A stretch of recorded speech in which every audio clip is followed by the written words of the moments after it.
सांगलीच्या शिराळा तालुक्यातील मोरेवाडी येथील शेतकरी पांडुरंग रामचंद्र काटके हे आपली अनोखी शक्कल लढवत आपल्या पिकाचे पाखरांपासून रक्षण करत आहेत। सध्या मोरेवाडी या भागातील शाळूचे पीक हे हुरड्याला आले असून पाखरांपासून रक्षण करण्यासाठी येथील शेतकरी सकाळ संध्याकाळ रानात राखण करत असतात। 70 वयाच्या पांडुरंग काटके या शेतकऱ्याला थकलेल्या शरीराने रानाच्या चारी बाजूनी फिरून पिकाची राखण करणे जमत नसल्याने त्यांनी अनोखी शक्कल लढवत मस्त जुगाड केला आहे।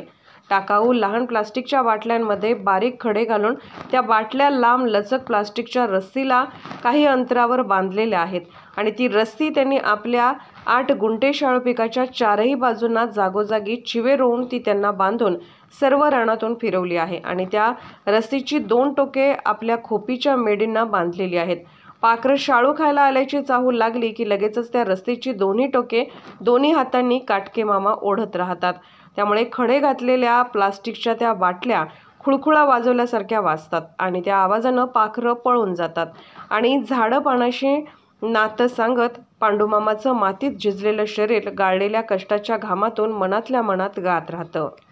हे जुगार माझं रस्सी प्लास्टिकची रस्सी आणली आहे, त्यात माझ्या त्या क्वार्टरचे दारू पिऊन पडलेल्या बाटल्या त्यात मी दगड भरून त्याची ती माळ बनवली आणि त्या सगळ्या वावरातनं फिरवून गाठी मारून एक माळ्यावरती ते सगळं जुगार वाढायसाठी मी सगळं जाग्यावर केलं। पळायची जरूर नाही, जाग्यावर बसून हलवायला की सगळं खुळखुळ्यासारखं वाजतंय, त्याच्यामुळं पाखरी जास्त करून येत नाही। ते एवढी मेहनत केली आम्ही।